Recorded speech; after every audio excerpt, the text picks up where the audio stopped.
No final, a gente vai tentar abrir um pouquinho para perguntas. A gente tem tentado fazer isso, mas o tempo passa muito rápido. Mas fiquem sempre à vontade, tá, gente? A última aula aqui eu saio daqui já 1 hora. Fica tranquilo, não tem problema não. Então tá, vamos lá.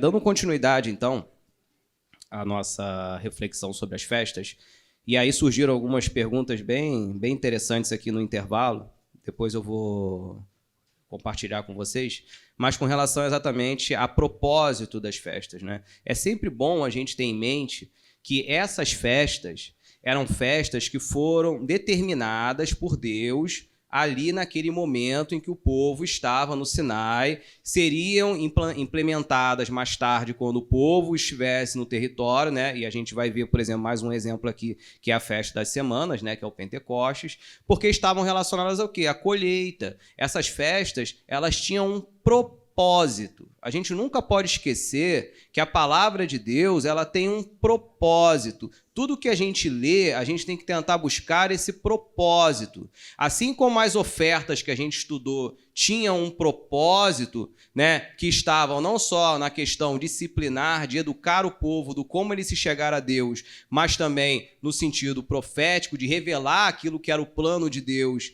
para o homem como um todo, né? Porque na verdade é para a humanidade, para a criação que é Jesus, né? As festas também tinham um propósito.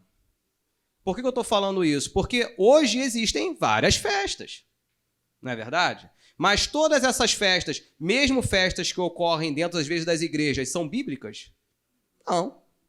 Podem acontecer? Depende. Qual é o propósito? Esse é o ponto, né? A gente sempre tem que ter o discernimento. Como o apóstolo Paulo falava, tudo posso, mas nem tudo me convém. Tudo posso, mas nem tudo edifica. Também não me deixarei dominar por coisa alguma. Então, assim, a gente tem que ver o que convém. Convém participar? Qual é o propósito dessa festa? O que está por trás dessa festa? Qual é o princípio dessa festa? A gente tem que avaliar. Porque, do contrário, se é algo que vai colocar você em posição de rota de colisão com a palavra de Deus, eu já te digo, não convém. Porque, sobretudo, sobre nós recai o testemunho também.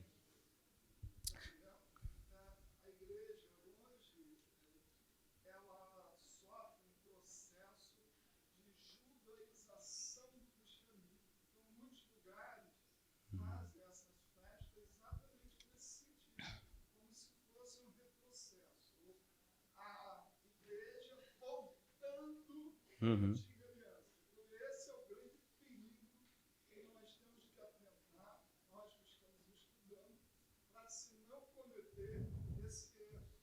Sim. As festas tinham esse caráter profético. Sim.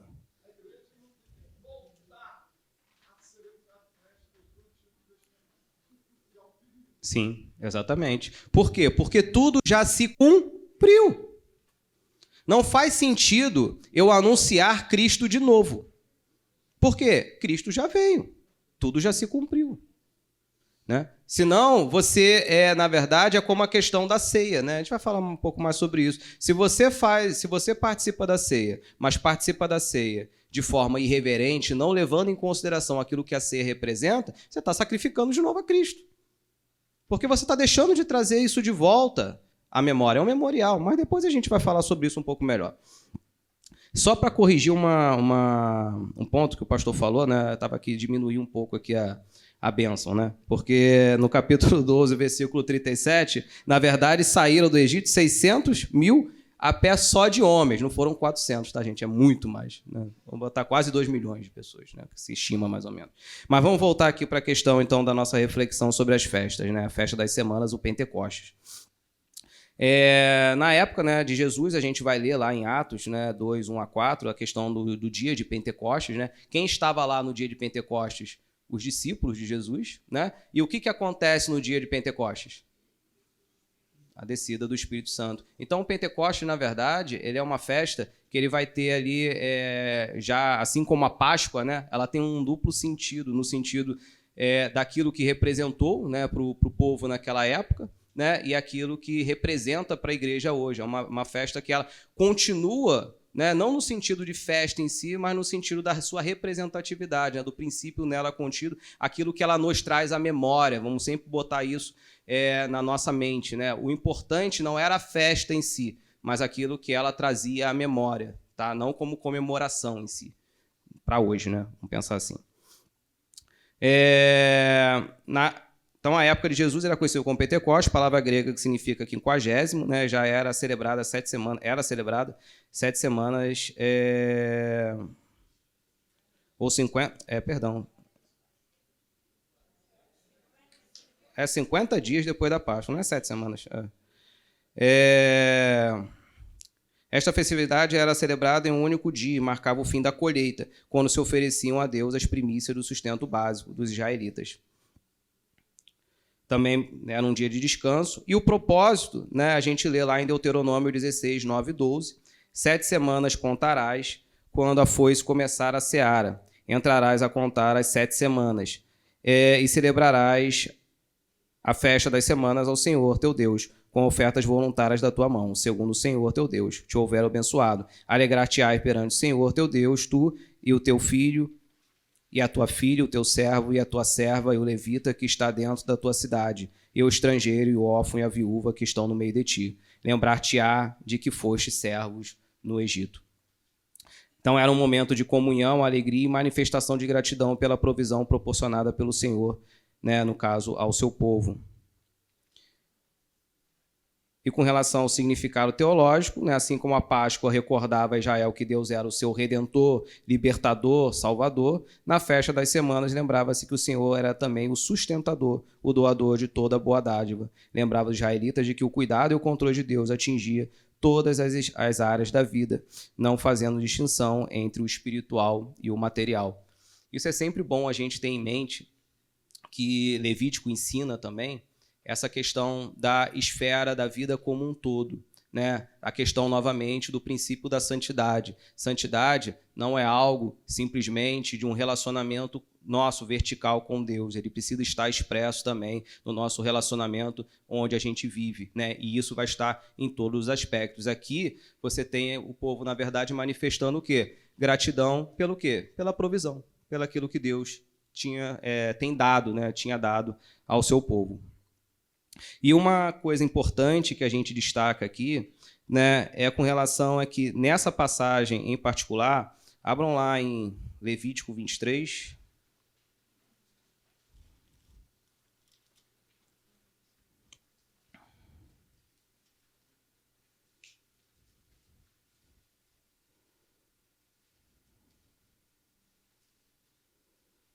23, 22.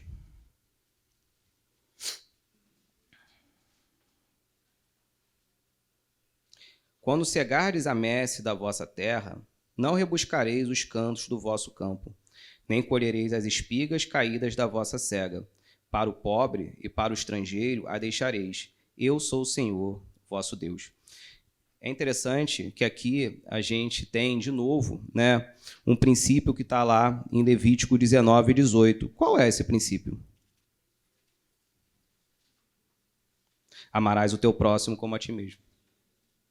Né, a gente vê, né, também algo muito importante que eu acho que traz para os dias de hoje, né, também uma reflexão importante, que é exatamente o cuidado de Deus com aqueles que precisam, aqueles que necessitam.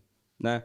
Você tem aqui, na verdade, Deus orientando o povo que quando tivesse a sua lavoura, quando tivesse lá o seu sustento, não esquecessem dos necessitados, não esquecessem daqueles que precisavam também da provisão de Deus, de forma que o cuidado de Deus abrange todos.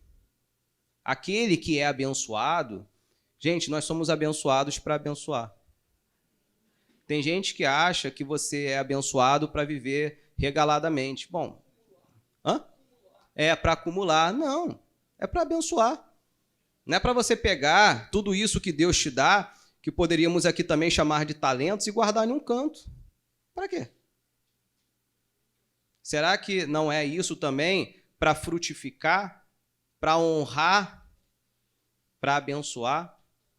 Então, aqui a gente tem, em toda a lei, você vai observar esse princípio do cuidado. E olha como é que esse princípio, quando ele é respeitado, ele também redunda em bênção. Quem lembra de uma moabita que foi, né, e de repente entrou numa lavoura? Exatamente. O que aconteceu? Ela e Boaz não foram abençoados. Tanto Ruth obedeceu, quanto Boaz obedeceu, quanto os servos de Boaz obedeceram. E qual que isso redundou? Bênção. Bênção. Redundou exatamente inclusive na inclusão deles nos planos de Deus, porque dali saiu quem? Antes, Davi, da genealogia. Então, assim, a própria Bíblia, isso é uma coisa também que o pastor Robson sempre fala muito, né? A Bíblia, na verdade, ela revela ela mesma, né? Ela traz os exemplos dela mesma, ela ensina ela mesma. Então, a gente às vezes fica buscando, né, outras interpretações, mas a própria Bíblia vai trazer a revelação da verdade dela. A própria Bíblia vai mostrar que aquilo que está sendo dito ali é assim porque Deus assim o revelou. Quer ver um texto que a gente sempre tem com a visão dos dias de hoje, com a visão cristã? A gente tem que sempre abrir junto com Levítico? Qual é o livro que a gente tem que abrir junto com Levítico? Hebreus. Hebreus é como se fosse uma luz. O Levítico não é sombra? Levítico é uma sombra. Então imagina o seguinte, aqui tem o chão, aqui tem uma sombra. Aqui no meio está a cruz. Aqui tem uma luz chamada Hebreus. Então, Hebreus vai iluminar a cruz e vai mostrar aqui em Levítico essa sombra, porque, na verdade, Hebreus revelando Jesus em Levítico. Então, todas essas passagens, quando a gente fala do sumo sacerdote, como a gente fala de Jesus, como é o Cordeiro, né? Quando a gente fala do sacrifício que fez expiação pelos nossos pecados, né? Desse tabernáculo que não é físico, mas é celestial, né? Da vida, no caso, pela fé. Tudo isso está onde? Hebreus. Revelando Levítico. Então, assim, é importante a gente estar estudando, a gente estar lendo junto. Aliás, é um livro também interessante para... O meu está cheio de rabisco aqui, né? Mas vamos continuar. Então, você vê que, na verdade, você tem um princípio aqui, né, que é exatamente esse princípio do cuidado, do amor ao próximo. Eu vejo esse princípio também como um princípio de testemunho. A gente não pode dizer que tem o amor de Deus, o Espírito de Deus habitando em nós e não nos compadecemos com o nosso próximo. Uma coisa me parece meio incompatível com a outra. Não estou julgando, eu estou apenas dizendo que a gente precisa expressar isso, sabe? A gente precisa entender também o cuidado daqueles que estão próximos a gente. Tá? E você vai ver aqui que isso fazia parte, inclusive, daquilo que era a lei. Né? Deus tinha esse cuidado também. E aí eu botei aqui em caixa alta, né, uma reflexão. Deus deseja um coração grato, e um coração grato deve também ser próspero em ofertar e abençoar. Somos abençoados para abençoar. Quem pode abrir lá em 2 Coríntios 9, 11?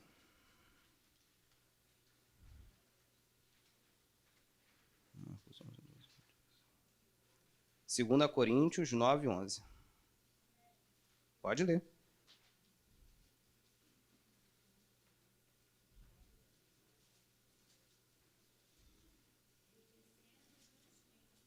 Desculpa?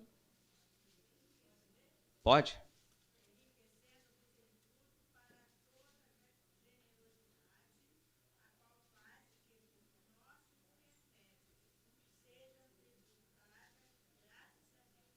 Exatamente.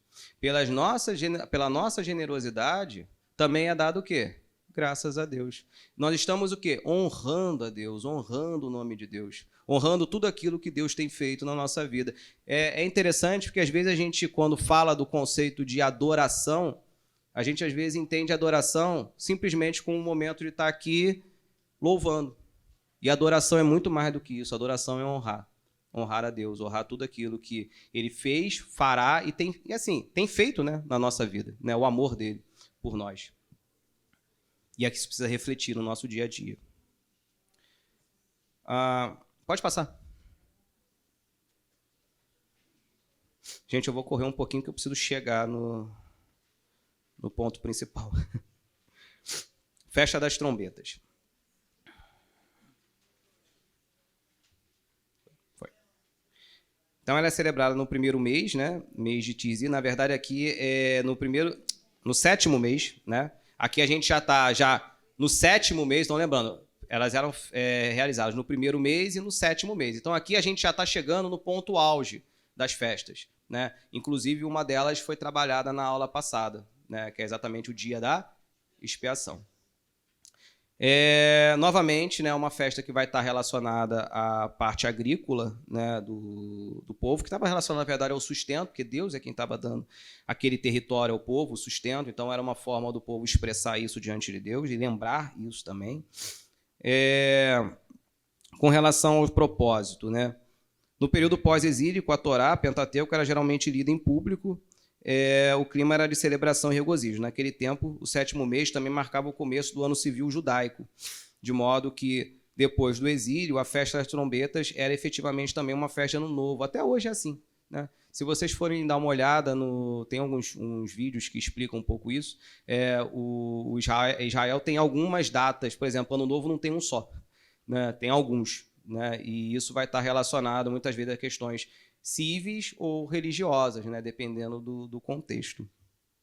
A ideia por trás da celebração era a lembrança, né, um memorial, né, conforme a gente já viu várias vezes, da misericórdia de Deus mediante a aliança, que uma vez guardada e obedecida garantiu o sustento por mais um ano. Preparava o povo para o apogeu, né, das observações religiosas, que é a celebração do dia da expiação e a festa dos tabernáculos. Já está ali? Então, com relação ao significado teológico, né, a gente encontra o respaldo em Deuteronômio 7,12 e 8,20. Em 7,12 a gente lê: será, pois, que se ouvindo estes juízos os guardares e cumprires, o Senhor teu Deus te guardará a aliança e a misericórdia prometida sob juramento aos teus pais. Em 8,20, como as nações que o Senhor destruiu diante de vós, assim perecereis, porquanto não quisestes obedecer à voz do Senhor. Essas festas, principalmente as festas relacionadas à colheita, né, elas estavam muito relacionadas também com a questão da bênção da aliança. Porque, de novo, o povo ele estava indo para um território, ocupar aquele território que Deus havia colocado ele ali, e ali ele ia desfrutar de quê? De colheita, de casas, de tudo aquilo que Deus, na verdade, iria provisionar. Tudo vinha de Deus. O que era importante que o povo entendesse é que esse relacionamento que Deus estava buscando para eles, né, era um relacionamento que também direcionaria se esse povo teria um caminho de bênção ou não. Mas não por uma troca. É bom a gente sempre ter isso em mente. Porque a gente tem essa tendência de achar, não, eu vou fazer isso para Deus, que aí Deus vai me dar isso. Né? É igual o dízimo, né? Eu vou dar o dízimo porque aí Deus vai me dar muito mais. É assim que se dá dízimo? Não, né? Aliás, dízimo a gente devolve, né? Então, assim, antes de tudo um gesto de gratidão.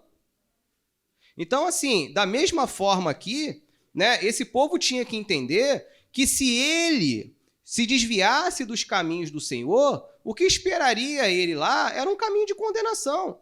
Não porque Deus se irou, Deus se ira, Deus quer o mal daquele povo. Não, é porque o caminho fora de Deus é um caminho de destruição. O processo é educativo, é disciplinador. É a mesma coisa um pai e uma mãe quando fala com o seu filho hoje.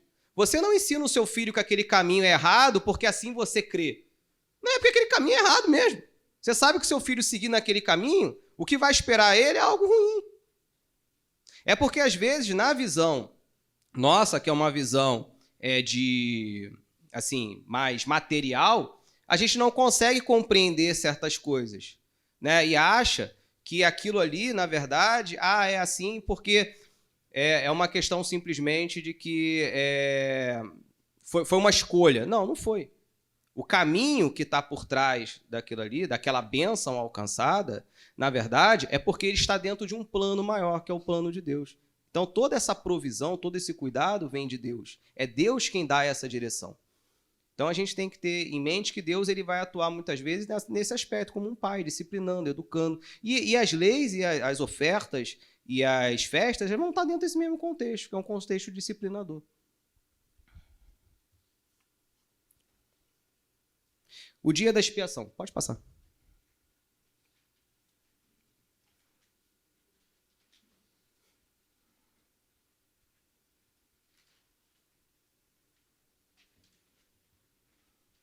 Era celebrado no 10º dia do 7º mês, mês Tizi. O povo deveria preparar-se para este dia muito solene ao afligir-se, talvez por meio de jejuns. Nenhuma atividade referente às rotinas diárias deveria ser realizada, e era muito mais um jejum do que uma festa, porque nela o sumo sacerdote fazia expiação pelos pecados cometidos por Israel.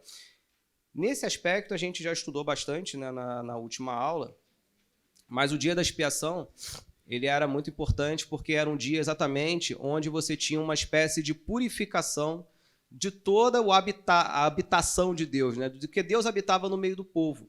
Né? E é interessante porque a questão do erro, né? do pecado, ele, na verdade, ele está assim, um tanto intrínseco, né?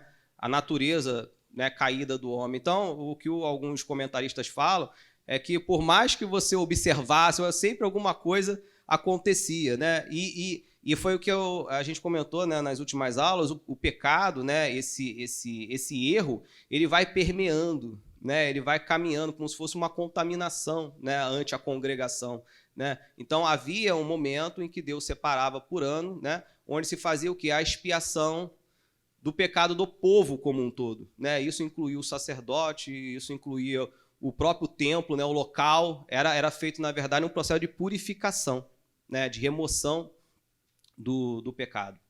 E isso, obviamente, como todas as festas, trazia, né, à memória do povo o quê? A sua natureza pecaminosa, né? A sua necessidade de expiação, a sua necessidade de perdão, né? A sua necessidade de consagrar-se. Tudo está dentro desse mesmo princípio. Então, com relação à parte do propósito da festa, né, a palavra expiação significa a reconciliação de um relacionamento que havia sido rompido. Também pode ser compreendida como um resgate ou pagamento do preço por ofensa cometida. Assim, fazer expiação ou efetuar expiação significa levar alguém a um estado de ter sido purificado, né, ter tido a dívida paga. A reconciliação é alcançada ao remover-se a ofensa sofrida entre as partes mediante o ato expiatório. O povo havia ofendido a Deus com seus pecados ao longo do ano, e esse era o meio de resolver o problema dos pecados da nação como um todo. É com Deus, perdão. E aí a gente vai falar um pouco mais sobre essa questão do aspecto teológico mais à frente. Eu vou deixar para quando a gente for falar da questão do aspecto profético, né, das festas.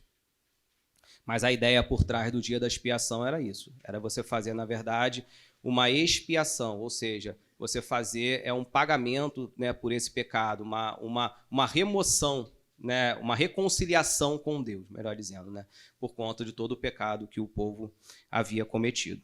E isso era feito, obviamente, através de um cerimonial, né, naquela época. Pode passar?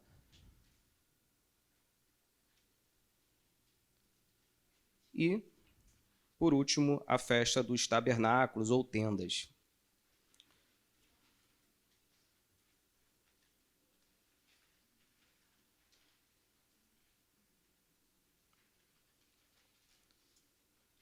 Então, essa era a última festa, né, celebrada nesse 7º mês. E, com relação ao seu propósito, a gente pode ver em Levítico 23, 40 a 43. No primeiro dia tomareis para vós outros frutos de árvore formosas, ramos de palmeiras, ramos de árvores frondosas e salgueiro de ribeiras. E por 7 dias vos alegrareis perante o Senhor vosso Deus. Celebrareis esta como festa ao Senhor por 7 dias cada ano. É estatuto perpétuo pelas vossas gerações, no mês 7º. E celebrareis 7 dias, habitareis em tendas de ramos. Todos os naturais de Israel habitarão em tendas, para que saibam as vossas gerações que eu fiz habitar os filhos de Israel em tendas quando os tirei da terra do Egito. Eu sou o Senhor, vosso Deus. É só uma questão aqui, quando ele fala aqui estatuto perpétuo, tá? É uma observação que é importante, é para aquelas gerações, né? Lembrando, como o pastor já falou aqui no início, quando você tem a vinda de Cristo, tudo se cumpriu. Então, essas festas, elas não precisam mais ser celebradas dentro desses contextos, porque não faz mais sentido. Elas tinham um sentido memorial, né? Elas tinham um sentido de revelar a aliança de Deus com o povo e aquilo que Deus havia feito. Novamente aqui, nós temos na festa dos tabernáculos sendo trazido à memória o quê? O que acontece aqui? Por que eles habitaram em tendas? Porque eles saíram do Egito até chegar, né, à terra onde eles se fixaram, né, onde o povo foi mantido, né, fixo no caso Canaã. Eles habitavam como nômades, né? E durante esse período você tinha o quê? A provisão de Deus sendo feito presente. Então, novamente, é o quê? É um memorial.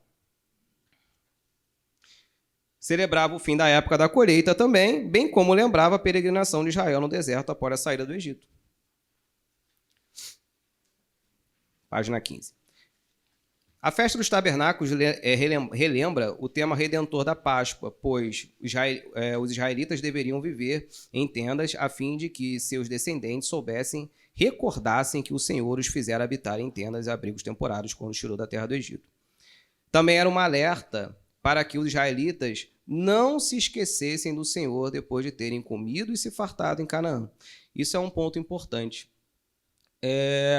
Uma das coisas que a gente vai ver em relação a essas festas, principalmente as festas relacionadas à colheita, é exatamente sempre trazer a lembrança do povo de que aquilo que eles tinham dependia de quê? Da presença, de uma vida em santidade, da presença de Deus no meio deles, né? O povo foi chamado para ser um povo santo.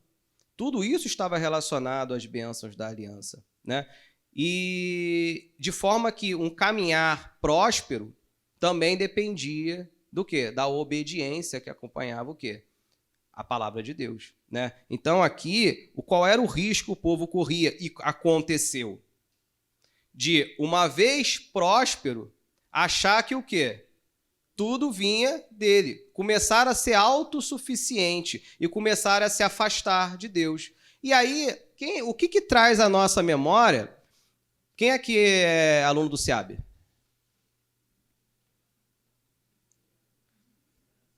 Então, vocês já estudaram, né, o período monárquico, não é? E a gente viu que houve um momento de apogeu nesse período monárquico. Qual foi? Salomão. Não houve momento de apogeu na ótica humana maior do que Salomão. Né? Muitas riquezas, praticamente era como se fosse um grande império. Né? Não vou me arriscar a dizer que era, não sou professor de história, mas era um império poderoso. Ok. E foi em que momento que Israel caiu? Nesse momento.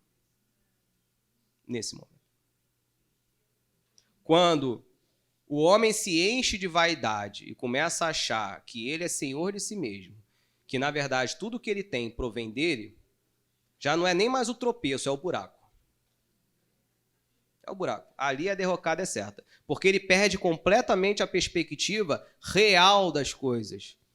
E real no sentido real mesmo, porque é a perspectiva de Deus. Que é ele que rege tudo. Nós temos que buscar na nossa vida caminhar na direção da vontade de Deus e não na nossa vontade. Aliás, é essa a oração do Pai Nosso, né? Não é seja feita a minha vontade. A vontade é dele. É aí que tem prosperidade. E aí eu acho interessante, porque eu acho que vale uma reflexão também, que é o seguinte, se a gente parar e fazer uma avaliação aqui, imagina a história da humanidade.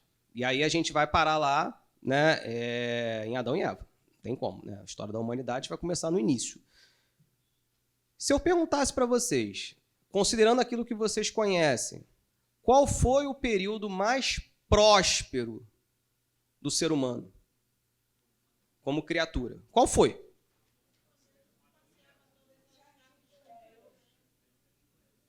Perfeito. Perfeito. É a igreja. É isso mesmo. A gente, na verdade, a gente tem uma ideia completamente torta de prosperidade nos dias de hoje. A gente acha que prosperidade é ter coisas, é fazer coisas. Até eu estava vendo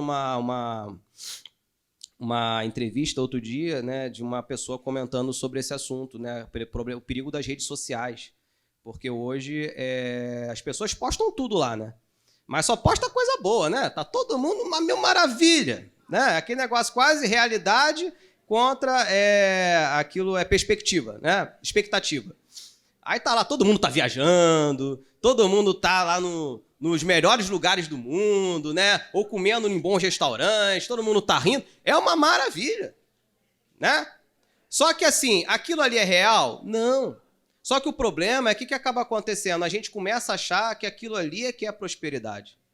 As pessoas, tem gente entrando em processo de depressão, porque começa a olhar aquilo ali e começa a fazer comparação com a própria vida. Aí fala, pô, mas como é que pode? A minha não é assim, mas nem a dele é. Aquilo é fake news. É mentira. Entendeu? É que nem o crente, né? Só vitória, só vitória, só vitória, só vitória. Se for vitória de Deus, eu tô contigo. Vitória, vitória. Agora, se for na tua ótica, eu sei que tem uns probleminha. Algumas coisas a gente passa, que faz parte do processo de crescimento, de amadurecimento. Então, assim, mas voltando à questão aqui. Então, nesses momentos, a gente acaba perdendo a perspectiva de Deus.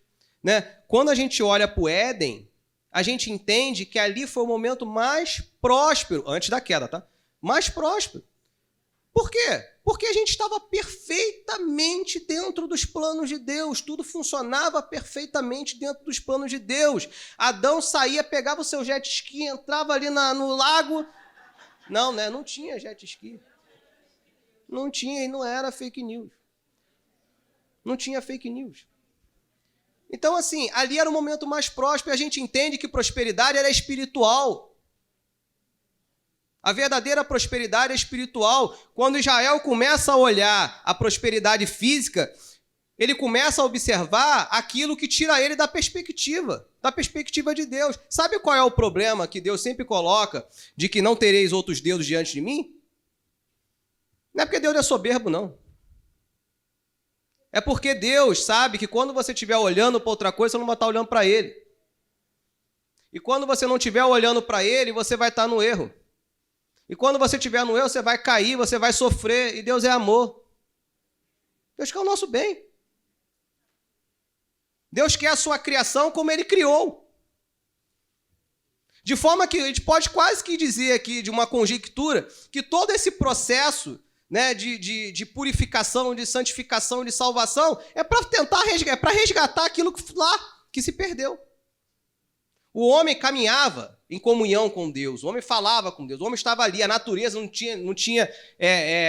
tinha problemas ambientais, não tinha um animal atacando, não tinha nada. Era tudo perfeito. A paz reinava, a comunhão com Deus reinava. Ali é o auge. Ali é o auge. Nada do que a gente vê hoje estava presente lá. E nada do que a gente pode conquistar hoje resgata o que está lá. Só Jesus. Só Jesus. Então aqui a gente tem, na verdade, esse lembrete também para o povo. Cuidado com a falsa prosperidade. Porque nós somos abençoados para abençoar. O que você recebe é para ser bênção, é para ser instrumento. Se você estudou, glória a Deus, use isso para abençoar outras pessoas. Porque é para isso que você está lá. Tudo são talentos. Agora, a verdadeira prosperidade, a gente busca em Deus. E é ela que vai fazer a gente consiga caminhar também de forma próspera nas outras coisas. Porque se eu sou abençoado para abençoar, e se eu tenho um coração que eu busco a Deus, Deus vai me direcionar também nesse caminho, porque é para a honra e glória dele.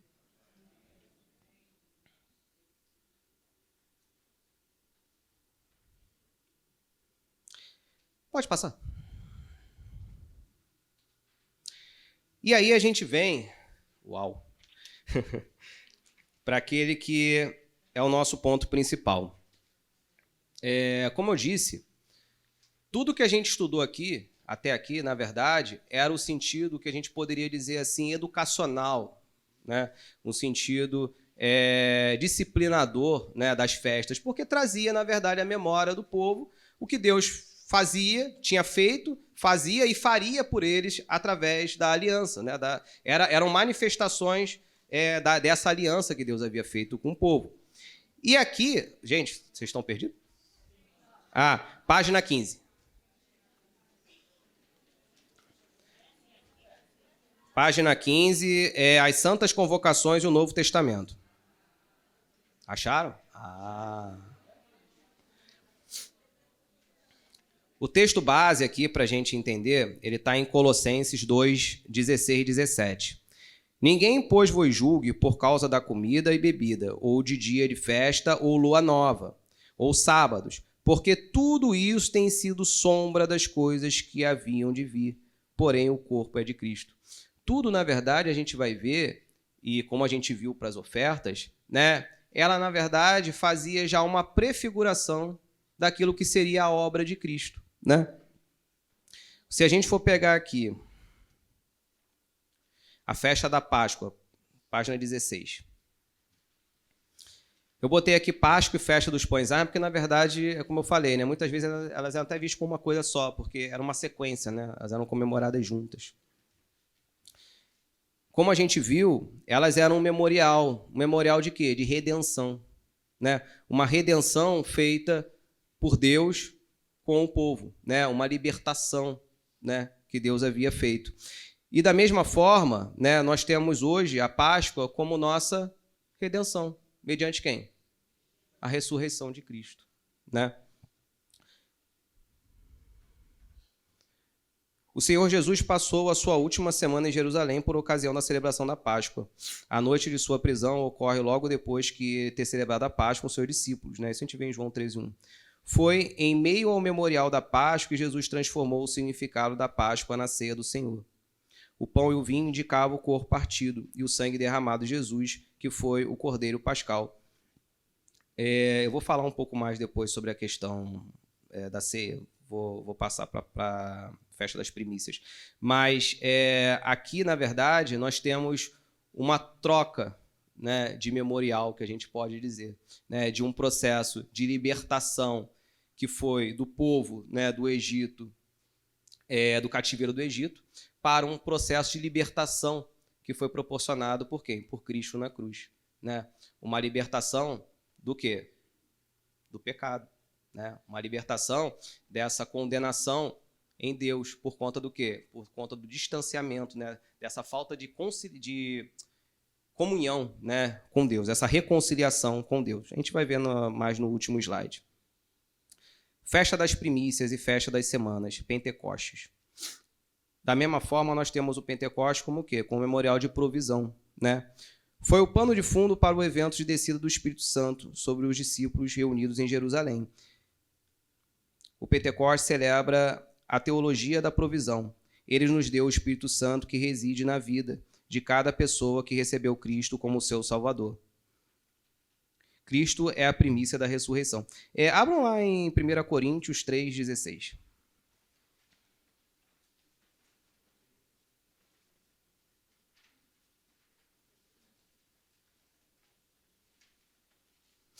Primeira Coríntios. Pode ler, João, por gentileza.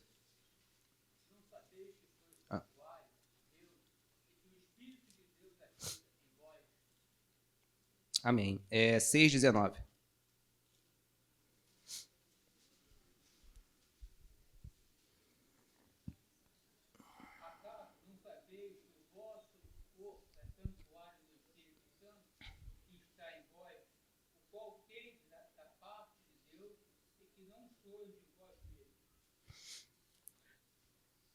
Então, na verdade, no dia de Pentecostes, nós temos o quê? Nós temos a descida, né? A gente chama assim, né, do Espírito Santo, né? Então, o Espírito Santo ele vem, capacita, né, os apóstolos para a sua missão. E essa descida do Espírito Santo, na verdade, ela vai trazer também aquilo que é uma promessa do próprio Jesus. Vamos abrir lá em Lucas 24, 44, 49.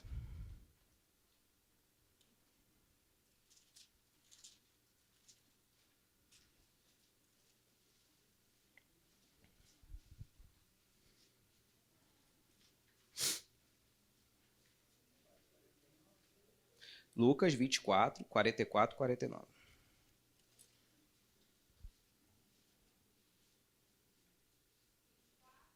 Quarenta e quatro, 49.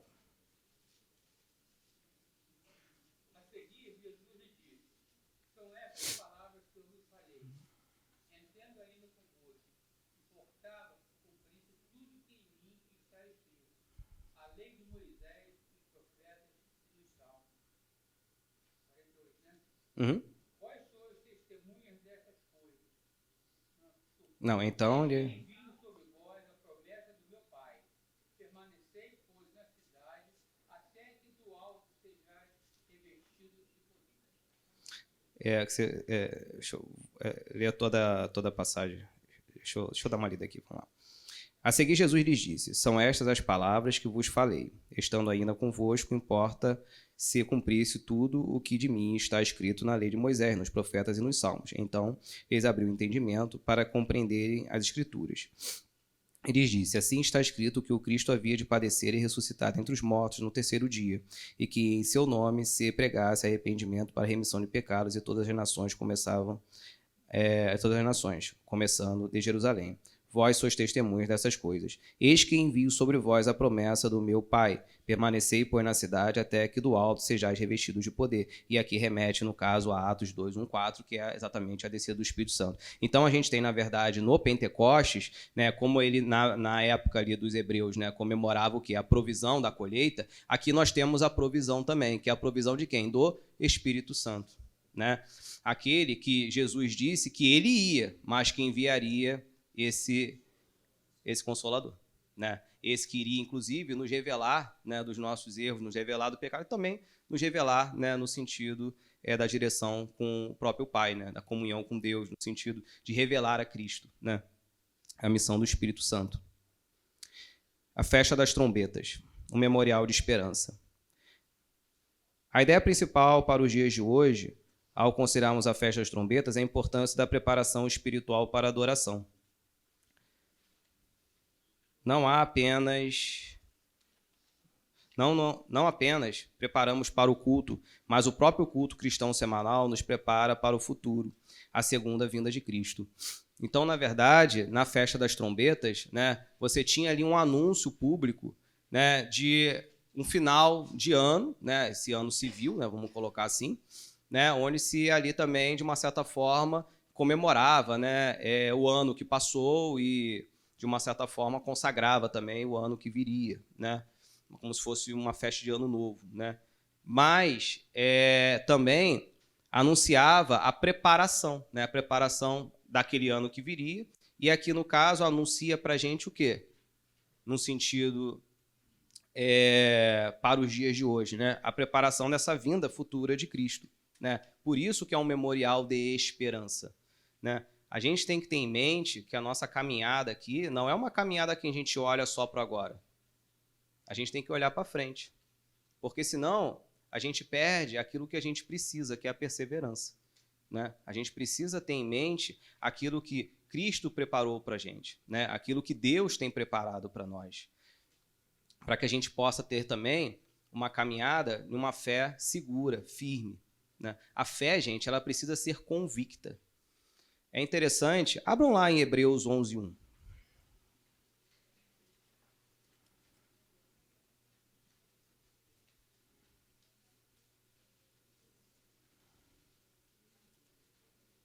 Hebreus 11, 1.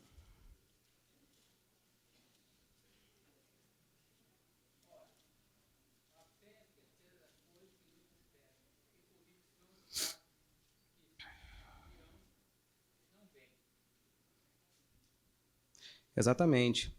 Quando a gente fala de fé, é uma coisa interessante que eu já escutei isso, né? A pessoa fala, não, fé, querendo comparar fé a uma emoção. Fé não é emoção. Fé é razão. Porque se fosse fé e emoção, a nossa fé seria oscilante. Porque as emoções são oscilantes. Mas a fé, ela é racional.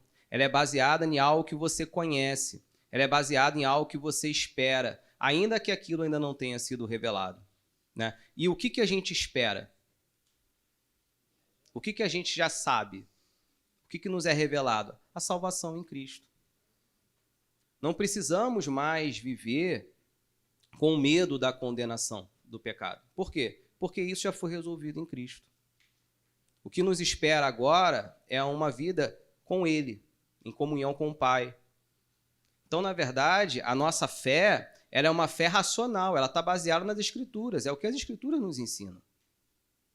Ela está baseada naquilo que a Bíblia, naquilo que a revelação de Deus diz que nos espera.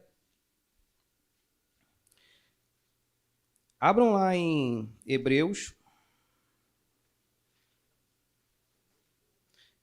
10, 37.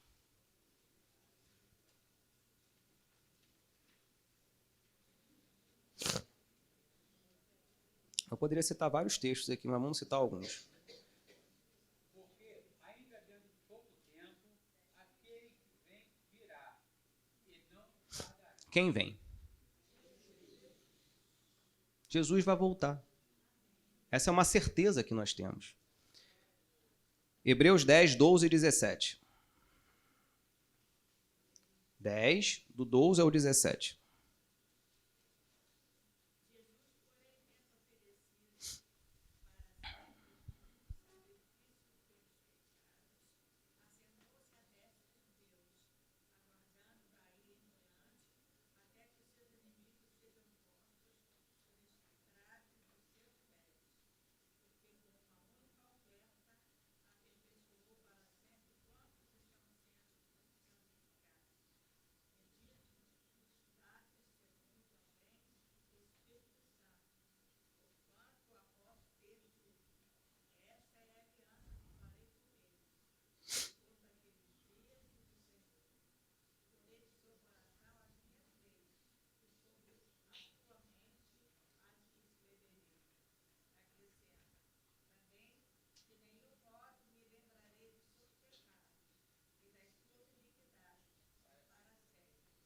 Amém.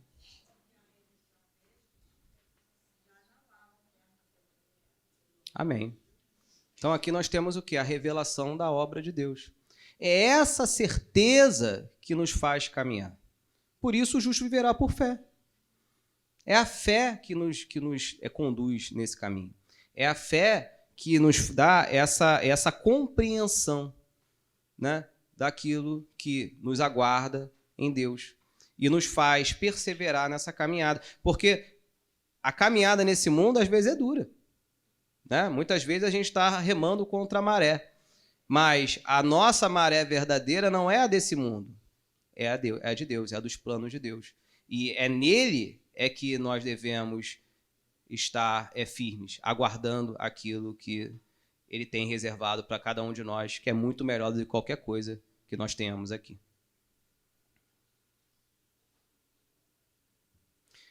Se vocês quiserem, poderiam anotar outros versículos também, 13, 14, 13 do 20 ao 21.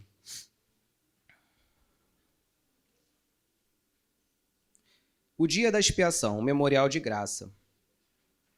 A palavra expiação significa a reconciliação de um relacionamento que havia sido rompido. O dia da expiação é celebrado anualmente. Voltei aqui? Perdão. Jesus é o nosso sumo sacerdote.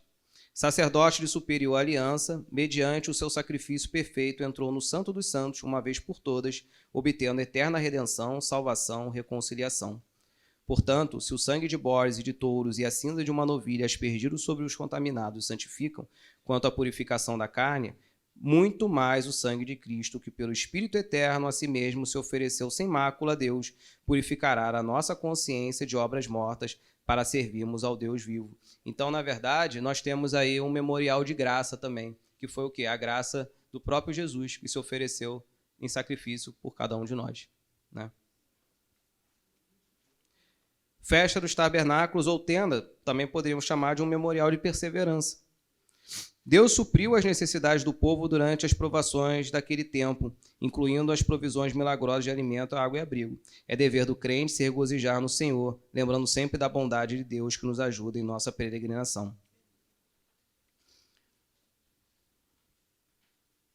E aí vem, né, o texto de 2 Timóteo 1, 6, 14, que eu acho muito legal, que ele vai dizer o seguinte: por esta razão, pois, te admoesto que reavives o dom de Deus que há em ti. Aqui é Paulo, na verdade, trazendo a Timóteo assim, uma palavra de ânimo, né, de conforto.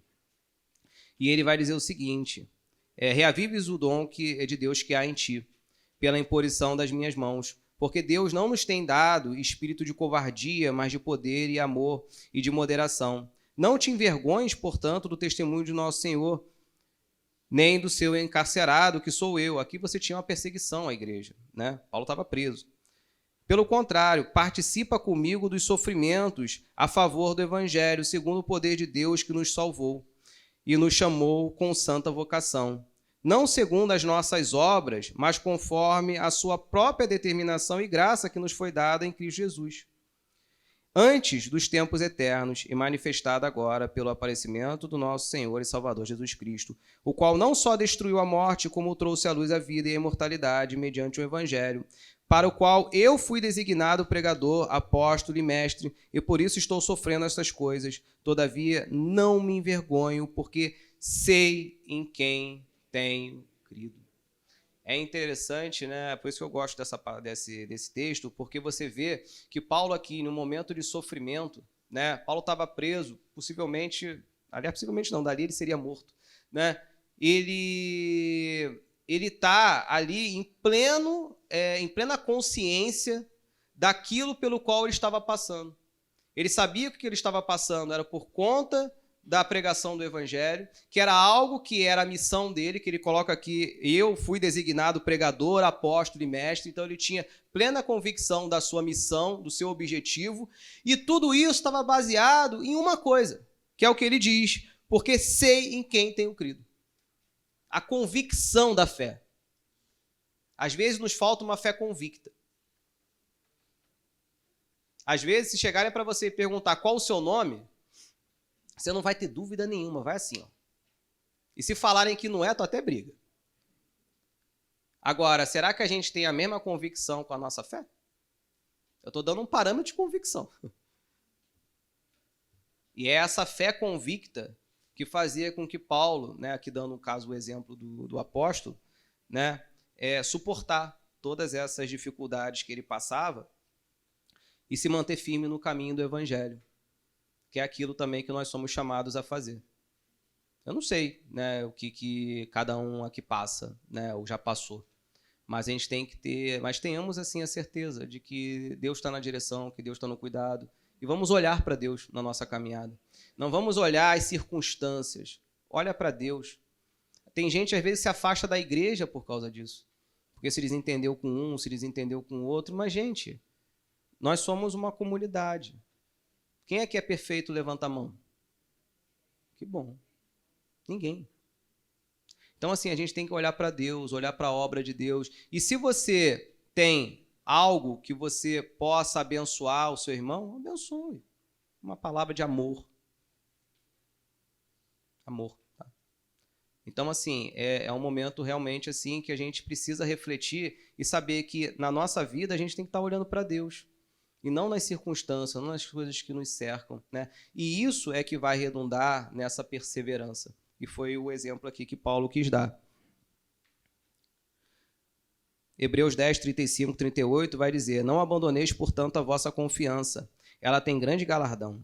Com efeito, tendes necessidade de perseverança, para que, havendo feito a vontade de Deus, alcanceis a promessa. Porque ainda dentro em pouco tempo aquele que vem virá, e não tardará. Todavia, o meu justo viverá por fé. Hebreus 11, 1, a gente já leu.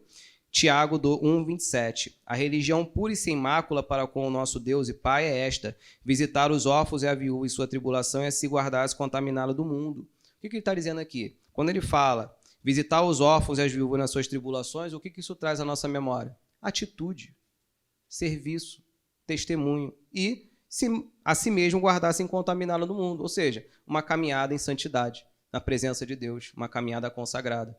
Né? Isso é a vida, a religião pura e sem mácula, que agrada a Deus. Né? É uma vida que redunda em um caminhar com santidade, em um caminhar que testifica, né, que testemunha, que honra a Deus em tudo aquilo que a gente faz. Assim também a fé, se não tiver obras por si só, está morta. Mas alguém dirá, tu tens fé e eu tenho obras, mostra-me essa tua fé sem as obras, e eu com as obras te mostrarei a minha fé. Porque assim como o corpo sem espírito é morto, assim também a fé sem obras é morta. Pode passar. Pode passar. Tá, se a gente já falou, pode passar. E aí, gente? A gente está aqui encerrando agora a nossa aula, né, nossa reflexão. A gente falou sobre várias festas, né? A gente falou sobre vários memoriais. E hoje? Ainda resta um memorial? Qual? Pode. Exatamente. Mateus 26, 26, 29.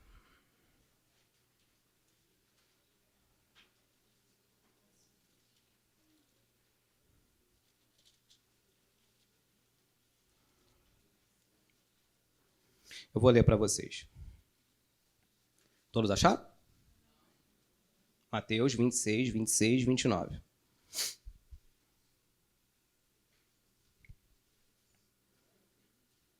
Enquanto comiam, tomou Jesus um pão e, abençoando-o, partiu e o deu aos discípulos, dizendo: Tomai, comei, isto é o meu corpo. A seguir, tomou um cálice e, tendo dado graças, o deu aos seus discípulos, dizendo: Bebei dele todos, porque isso é o meu sangue, o sangue da nova aliança, derramado em favor de muitos, para a remissão de pecados. E digo-vos que, desta hora em diante, não beberei deste fruto da videira até aquele dia em que hei de beber novo convosco no reino do Pai. E tendo cantado o hino, saíram para o Monte das Oliveiras. Então aqui, na verdade, você tem o quê? Um memorial que ainda está presente na igreja hoje, né? Lembrando, gente, que o memorial, né, como o próprio Jesus estabeleceu, né, aqui como uma recordação, é para exatamente fazer o quê? A gente trazer à memória aquilo que foi feito. E a gente, todo o início do mês, né, a gente faz esse memorial, trazendo o quê? A nossa lembrança, o quê? O sacrifício de Cristo. Pode passar. E o que é interessante não foi o que é interessante é que esse memorial, embora agora seja um, a gente viu vários, ele reúne todos eles em um só. Por quê? Porque no sacrifício de Cristo nós temos o quê? A redenção. Quem pode abrir lá em 1 João 2, 1, 2?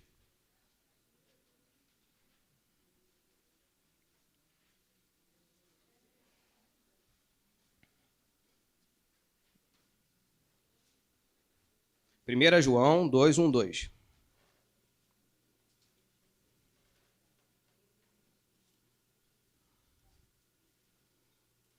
Amém?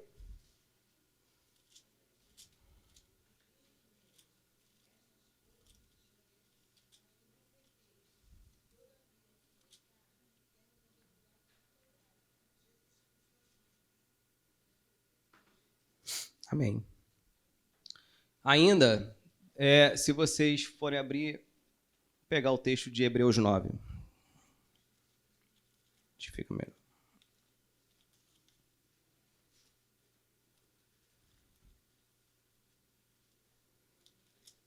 Eu vou ler para vocês. Hebreus 9, 11 e 15. Quando, porém, veio Cristo como sumo sacerdote dos bens já realizados, mediante o maior e mais perfeito tabernáculo, não feito por mãos, quer dizer, não desta criação, não por meio de sangue de bodes e de bezerros, mas pelo seu próprio sangue, entrou no Santo dos Santos, uma vez por toda, tendo obtido eterna redenção. Porquanto, se o sangue de bodes e de touros e de cinzas de uma novilha, aspergidos sobre o contaminados, os santifica, quanto à purificação da carne, muito mais o sangue de Cristo, que pelo Espírito eterno a si mesmo se ofereceu sem mácula a Deus, purificará a nossa consciência de obras mortas, para servirmos ao Deus vivo. Então aqui nós temos o quê? Na ceia, o quê? Um memorial também do quê? Da redenção. Da mesma forma, nós temos o memorial da graça. Efésios 2. Vamos abrir.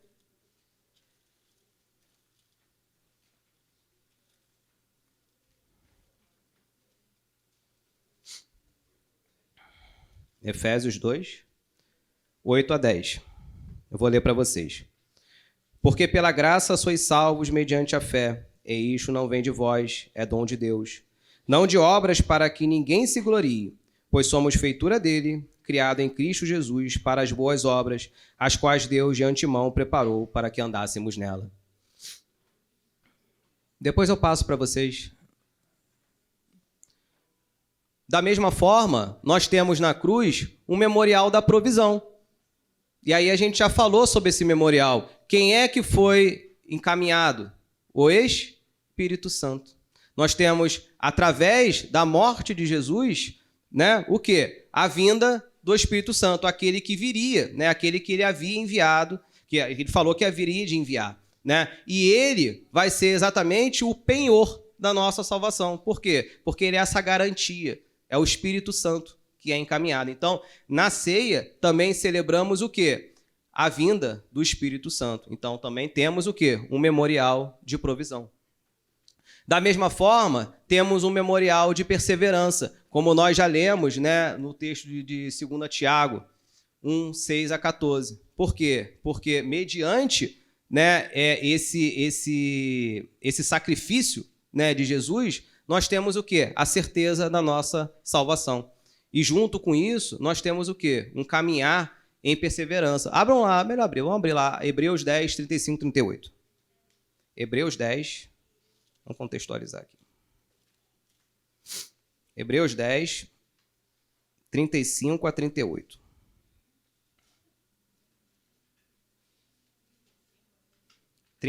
Hebreus 10, 35 a 38. Não abandoneis, portanto, a vossa confiança, ela tem grande galardão. Com efeito, tendes necessidade de perseverança, para que, havendo feito a vontade de Deus, alcanceis a promessa. Porque ainda dentro em pouco tempo, aquele quem virá e não tardará. Todavia, o meu justo viverá por fé. Então, novamente, na ceia, a gente também traz esse memorial do quê? Da perseverança. E por último, um memorial de quê? De esperança. Hebreus 9, 27 e 28.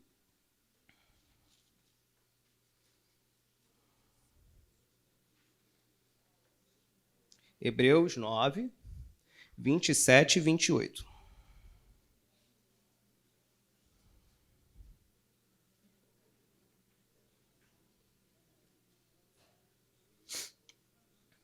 Acharam? E assim como aos homens está ordenado morrerem uma só vez, vindo depois disto o juízo, assim também Cristo, tendo se oferecido uma vez para sempre para tirar o pecado de muitos, aparecerá segunda vez sem pecado aos que o aguardam para a salvação. Então, gente, depois vocês podem, né, vai passar para vocês podem estar olhando também os outros versículos, o tempo já está avançado, mas o que é importante, na verdade, destacar aqui, é que como a gente estudou, as festas elas tinham um propósito de memorial, elas tinham um propósito simplesmente de trazer, né, à memória do povo a questão da aliança que Deus havia feito com eles, os frutos dessa aliança, né, representados não só naquilo que Deus já havia feito, mas naquilo que Deus ainda haveria de fazer. E nos dias de hoje, essas festas já não teriam mais aplicação, porque tudo já foi o quê? Consumado em Cristo, como a gente leu em Colossenses. Tudo, na verdade, eram sombras. Só que hoje, a igreja ainda estabelece o quê? Também um memorial, só que ele é único. Por quê? Porque tudo que a gente viu, como a gente estudou aqui, eram sombras. Sombras de quê? Daquilo que era a obra perfeita de Cristo. E por isso, quando a gente pega essa obra perfeita de Cristo, que é simbolizada, né, nos dias de hoje por esse memorial que é a Santa Ceia, a gente enxerga esses mesmos memoriais, esses mesmos princípios, que é a redenção, a graça, perseverança, provisão e esperança. Porque tudo isso, na verdade, está intrínseco na ceia do Senhor, nesse memorial do sacrifício que Jesus fez por cada um de nós. Amém? Gente, peço desculpa, correu um pouquinho, tá? Mas, a pergunta? Não? Então tá bom. Se alguém quiser falar alguma coisa, perguntar, eu vou estar aqui depois, tá? Fiquem à vontade. Espero que tenha sido, assim, um esclarecedor, né? Pelo menos no que diz respeito ao estudo de Levítico 23. É muita coisa. E às vezes a memória falha, não vou negar. E só para passar para vocês como atividade, uma reflexão, tá aí na apostila, né? No roteiro, na página 19. As chamadas festas fixas do Senhor eram santas convocações que deveriam ser celebradas anualmente com o memorial do pacto da aliança entre o Senhor e o seu povo. Com base nos propósitos das festas fixas do Senhor, como os textos apresentados em 2 Reis 23, 22 e 2 Crônicas 35, 18, podem nos fornecer pistas sobre o declínio moral e espiritual observado em Israel durante o período monárquico. Que lição podemos extrair para a igreja dos dias de hoje? Esses textos aqui, eles na verdade vão revelar uma certa displicência, né, do povo com relação ao que Deus colocou aqui como o quê? Como um mandamento perpétuo, né? Eles deveriam fazer essas comemorações, porque elas tinham um significado. E esses textos vão destacar que isso não era muito respeitado, né? Haviam ali grandes lapsos, ou até mesmo algumas que nem não eram respeitadas. E a ideia aqui é exatamente trazer essa reflexão, né? Porque a gente viu o que aconteceu, né? A gente está olhando a história de frente, está olhando para trás, né? A história a gente olha para trás, né? E a gente viu qual foi o resultado, né? E a gente precisa olhar para trás e, ao mesmo tempo, olhar para frente, porque esse povo de Deus ainda está presente. O reino de Deus está presente. O reino de Deus está presente? Amém, né? Amém, né? Porque o reino de Deus, ele está presente hoje na figura da sua igreja. Então, assim, será que a igreja ela está cumprindo também com o seu papel? Não falo na celebração dessas festas em si, porque não se aplicam mais. Mas com relação ao ouvir a minha palavra e praticar, né? Porque é disso que se trata. Amém?